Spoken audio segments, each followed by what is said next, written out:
هلا شيخنا. أهلا، رغد من اليمن. أبغى أسألك سؤال. اسألي. حاول إنك تجاوبني بصراحة يعني. هاتي. أنا هل الحب حرام ولا حلال في مجتمعنا الآن في زمان في الإسلام؟ هل إيش؟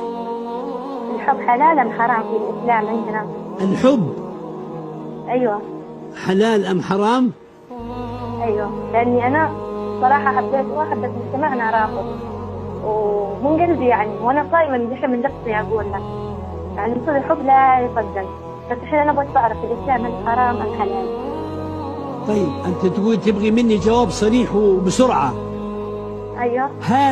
هذا الذي يقذف في قلب المرأة من حب الله لا يؤاخذها به، لكن مطلوب منها أولا أن تكون امرأة صالحة تقية ما تستهين بعرضها ولا تبذل عرضها هو أقدس قضية في حياتك أيتها الفتاة المسلمة.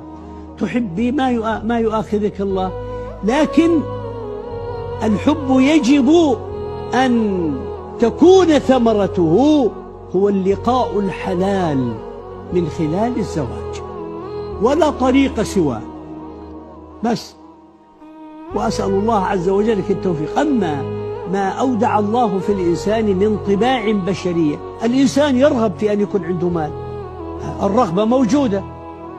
الإنسان يرغب أن يكون عنده زوجة جميلة، البنت ترغب أن يكون لها زوج كذا له أوصاف.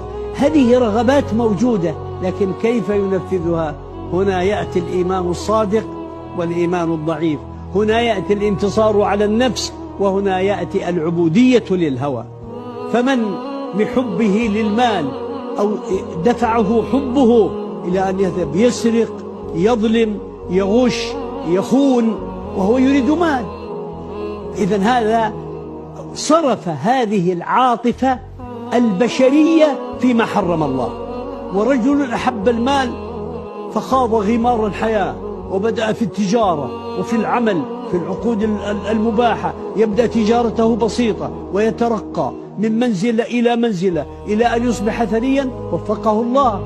واحد آخر يريد أن أحب امرأة يذهب ليطرق الباب الشرعي المباح في الزواج، كذلك البنت أحبت تبلغ أمها، تبلغ أختها، تبلغ أحد من أجل أن يحقق الله لها أملها. أما سلمت والله أنا حبيت الإسلام شرعيه، يعني إذا ما أنا ما تزوجت راح أقع في المصائب، أجلب العار لأهلي ولأقاربي ولبلدي ولأمتي بأن أقع في العار. لا يا ابنتي، نعم نحن الإسلام لا يحارب هذه النوازع البشرية، وإنما يوظفها توظيفا شرعيا حقيقيا في مجالها الصواب الصحيح. الله يبارك فيكم.